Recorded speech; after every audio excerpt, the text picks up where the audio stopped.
Thank you so much for coming to the session. We're going to be talking about anatomy of a smart app. So just a quick show of hands. How many people here have used a smart app? Like, you have? Okay. Anyone that built one? Oh, you have built one. Okay, awesome, good. Okay.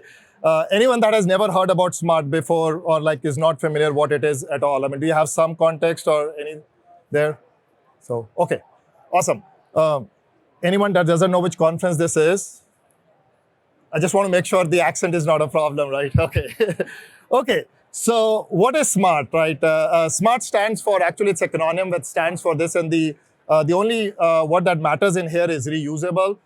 So basically SMART is a protocol that is used for building healthcare apps that can be reused across EHRs or within EHRs across multiple multiple clinics or facilities.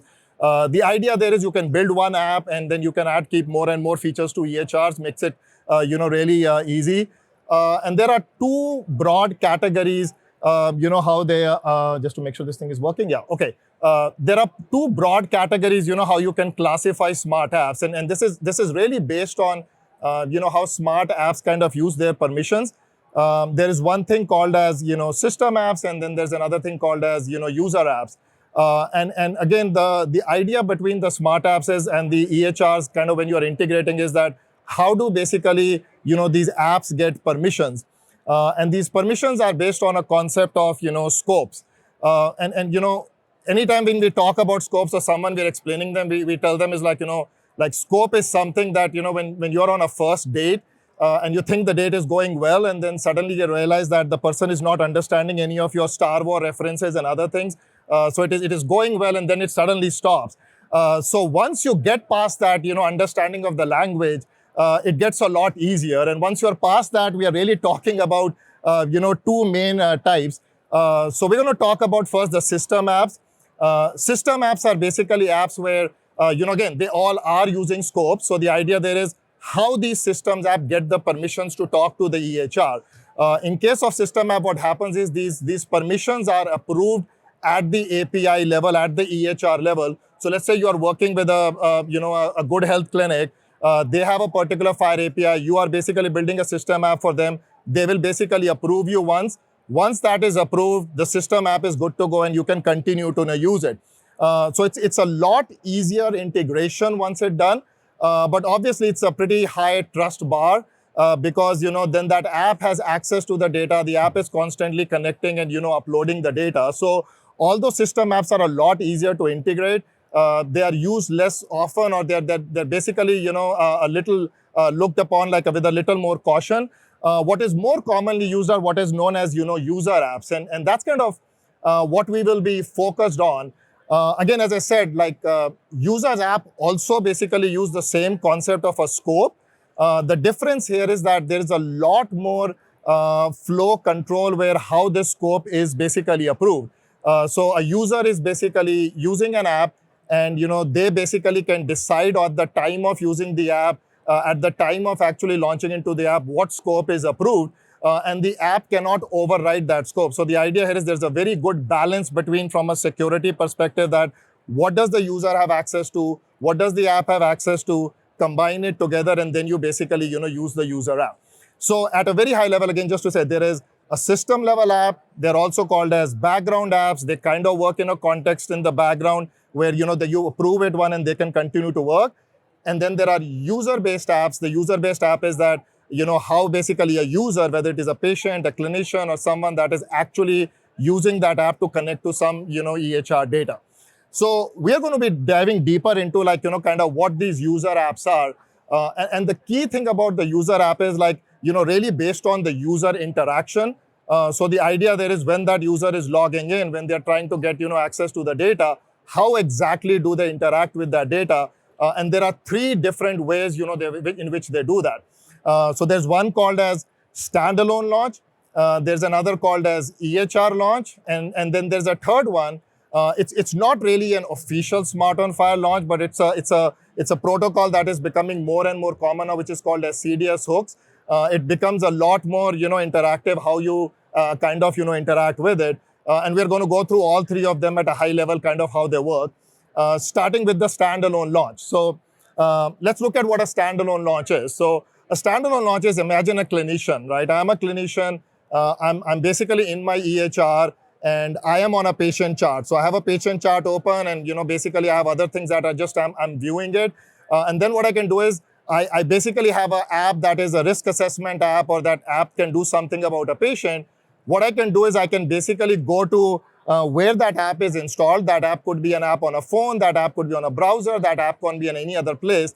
And that's kind of one of the other things to realize, is that the app doesn't necessarily mean it's a mobile app. The app means is like, it could be a phone app, it could be a mobile app, it could be a desktop app. But the clinician or whoever that person is basically gets out of the EHR, and then they are going to the place where that app is installed and they are clicking on it. Once they click on it, they will basically be seeing a screen which allows them to search for a patient. So again, the scenario we are playing is I'm using my EHR, I have a patient that I'm looking at, and then I basically said is like, I want to kind of learn a little more about this patient. That functionality is not available in my EHR, but it's available through another app. So I go to that app, I search that patient, I load that patient, and now basically I've gotten to a place where I'm seeing the particular functionality of that app, in that particular patient. So this is kind of, the flow that is kind of common with the way how a standalone app works. The pros of standalone apps are like, they are really, really easy to integrate. There are 280 plus EHRs out there today, and that are already certified. If you wanted to build an app to basically get data from them, build a standalone app, and you just want to get connected with them, you can pretty much go pretty easily build an app in there with absolutely like very minimal interaction with the EHR. You can launch that app and start using it. And then the second advantage of this is that when you're using a standalone app, they actually leverage the user credentials of the EHR. No one said I want another one password, right, to use it. So it's a big benefit of using an app is that at least there is one less password to remember. You're not kind of breaking the flow. You are having the physician or the clinician walking in and then basically, straight away connecting to it and getting connected to the data. That being said, there are some downsides of, standalone apps. And the first is, again, the workflow, right? Is like, because just imagine that is like, if you're working as a clinician, here I'm in the EHR, I'm using the app, I kind of got to minimize it, I got to go to the other app, I got to bring that app up and, use it. It really breaks the flow, which is, kind of very, interruptive. So standalone apps really don't work well where, if you're actually using the apps in a context of, the patient chart or other things. And then the second thing here is that these standalone apps totally lack context. What I mean by that is that, I might be doing something in the EHR. I might be on a particular encounter, looking at a particular, set of data. When I'm going and opening the other app, I have no context of, where I was. I'm basically starting from scratch again and, kind of working with it and, kind of launching it. So again, that being said, there are many use cases of standalone apps. They're very good for, if you're building an analytics app, if you're building an app where you go and search it. One of the use cases you've often seen is, I want to build an app where I can track all the diabetic patients and, build analytics and other things on it. So I can log in, I can search the patient, create alerts and follow up. But standalone apps really don't work well if you're using it in a flow of a clinical context, if you're building something that is at the point of care. And that's where the second category comes in there, what is called as an EHR launch app. So what an EHR launch app is that I'm a clinician, I am watching basically EHR, I'm in my EHR, I'm looking at a patient, and now there is a button that appears in the EHR, right in the patient chart. When I click that button, it will basically launch an app, and that app is already selected the patient. You can even customize it where the app also knows that which encounter I was. So, it basically knows exactly where you are. So you never leave the EHR. While you are in the EHR, you are basically launching it. You're straight away going into the app and you can, do your work there and kind of, continue in there. So obviously there's a couple of benefits that are, very obvious in here. The first thing is that it is much, much improved workflow. Now we are talking about a user basically being in an EHR, exactly where the context is and it actually raises it. It works a lot better if you even have the encounter selected. You can even base it on the, like the particular sub encounter or anything that you are working on. So if I'm viewing a lab result and I launch the app, I can actually have it, available in that context too. So the idea there is that it gives you a lot more clinical integrated workflow for the clinician that is working on it. And then again, it is context aware. So it kind of goes along with it. Is like, I'm not just randomly launching the app or going and searching in there. I launch an app, I know where we are, and then basically, I just basically pick it up from there. That being said, again, there are some cons with the EHR launch apps. And the first is that, they are complex. There are a little bit of an integration complexity to kind of, get them going. I mean, now you are dependent on the EHR to basically get those apps working. You have to work, closely with the EHR. Basically what they can do, you have to kind of make sure you get listed in there. You are also dependent on the user interface of that EHR now, right? I mean, the EHR only has a limited amount of real estate on the chart, right? It's like, so if there are like 100 app developers in there and now you have 100 buttons in there, how does that work? I mean, how does the provider know or the clinician know which one they are connecting to? So basically it really kind of, there's a next like kind of level is that your app is now dependent on, a lot more on the EHR kind of what they can support. But then there could be other limitations of the EHR itself, what they can actually support or not support. That being said, EHR launch is probably one of the, the most effective workflows, especially in clinician workflows. If you are working with Epic or Cerner, both of them have a pretty good integration where, you in a matter of like pretty quickly, you can actually go and launch an EHR launch app and, kind of align it along with, standalone, like basically, the other apps. That's kind of one of the workflows we commonly see used a lot because again, it's just the best workflow when you are actually working in a context of an EHR. So standalone and EHR are the two kind of the protocol definitions, or we say like, okay, under Smart on FHIR is like, we can do a standalone launch or we can do an EHR launch. These are the two types of apps, so that's kind of how an app is launched, where a user is basically launching an app.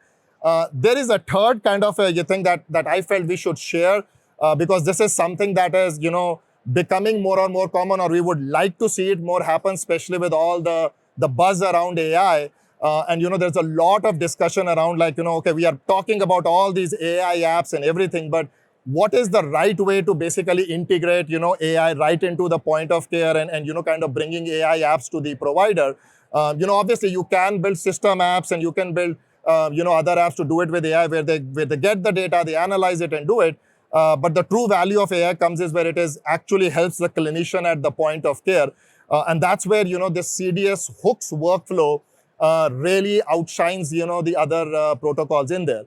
So how does that work, right? So in this case, I'm a clinician, I'm in the EHR, I'm looking at the patient chart, but I don't have any buttons in there, right? There are no button apps or other thing. What is happening there is, as I am using my EHR, as I'm selecting a patient, or I'm selecting a drug, or I'm selecting an order, or I'm getting ready to do something, there is a background process that is constantly running and connecting to what is called as CDS hooks.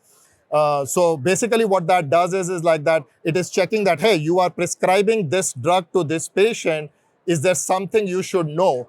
Okay, and based on that logic, it will pop up a button there to say, hey, I think you need to know this, and here is something that I recommend. So notice the difference in here. It's not like a button that is on my face or buttons that are on my face for like 100 apps. This is a very, context basically specific that for this particular patient, for this particular role, we think this is, something that is, very relevant.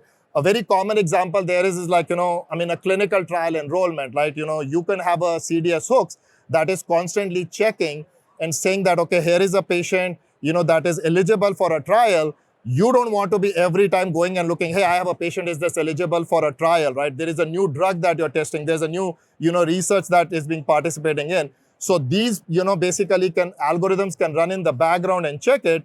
And it can really varies like, there is basically what it will do is based on the one that you clicked on it, you can launch an app. But then there could be a completely other protocol that is there, which will actually launch another app. So it's not that, you have like 10 apps or 10 contexts in there. It is basically that, you have basically, one context, you have like one EHR, You have it kind of implemented in there, and then based on the particular patient, based on the encounter, based on scenarios, you can actually go and see different app scenarios and kind of launch it in there. Very common example kind of this is, and this is something that we actually see from the CDS Hooks website. So what you're seeing here is that the clinician is getting ready to prescribe a drug. And when they prescribe a drug, it is constantly checking in the background, and it could be doing a number of things. It could be checking for a pre-auth, it could be checking for an alternative option, it could be combining the patient's payer plan and other things and combining it. And what it can do is it can give you a number of options back, which could be as simple as like, hey, there is like this patient has an alternative, do you want to prescribe this? It could actually make changes within the EHR. So you could actually integrate that app where it would say, no, change the drug name in there. Or it could actually just, launch an app. So this is kind of where, we say is like, CDS Hooks kind of bring the best of, kind of what it is, and kind of, make it a lot more context sensitive. Again, I mean, I think the pros of this or the advantages of CDS Hooks are pretty obvious. This is exactly how you want, clinical decision support. It's at the point of care where you need it, when you need it, very tailored to the exact, scenario. It doesn't get, better than that. That really helps you kind of, get the scenario there. And then it really helps you enhance the workflow because there's a lot better adoption. There's a lot better. It's not that, okay, I'm seeing multiple apps in there. You basically are seeing it, only when it's needed. And you kind of get it better. The impact of app and the usage of app is a lot, easier. This is also one of the ways that we are seeing there is probably going to be, the easiest ways to offer new functionality by the EHRs. Because as more and more, context kind of, more and more app developers are kind of building apps, there will be a need is like, how can I build the next app to, my provider? This gives you a very simple way as an app developer to kind of build an app, offer it to the EHR, and then the physicians can control, the clinicians can control, what are the algorithms that I want to, basically subscribe to. And based on that, they are seeing those particular app alerts. So really kind of, how healthcare is supposed to be. I mean, like when we talk about is like, the EHRs going forward are more and more supposed to be the platform where, they provide you the basic functionality, but just like we use our phones as a platform and the apps that we want to use on it, this really helps you go towards that model where, you can actually decide on these are the most relevant apps to my specialty or my workflow. And they could be like even within a healthcare system, right? There is one provider that does a lot of research versus another provider that does, more of like the hospital work. You can actually subscribe different flows and have different, apps. And you don't have to wait for the EHR to implement the new functionality. Makes it very, very simple to kind of bring newer functionalities to the EHR and launch it. Not everything is always that easy, right? So there are downsides of, every scenario in there. And the downside of CDS Hooks is like, it has a lot of integration challenges. We basically have a platform, called MeldRx, where we actually work with app developers, connecting them with, various EHRs. We basically connect with all the EHRs and we do a lot of standalone and as well as EHR launch apps. But when it comes to the CDS Hooks apps, it is a big challenge because you really have to rely on, the EHR. It is also important to mention that in the EHR launch, we were only talking about a button basically becoming available. Now we are talking is actually the UI is also controlled by the EHR. So what you are basically saying is you are providing them a service, and then the EHR is reading that service and based on that service showing different options to the user. So your users of your apps really don't get to your app till they have actually clicked on one of it. So it's like really an integration challenge. You kind of have to make sure that they are able to display it properly, and get on it. So a very, very heavy dependence on the EHR. And again, I mean, that's kind of, the downside of it, but there's definitely, more and more of, this happening now. I think there's a lot of push in the overall interoperability, overall, integration world that to kind of, use these scenarios.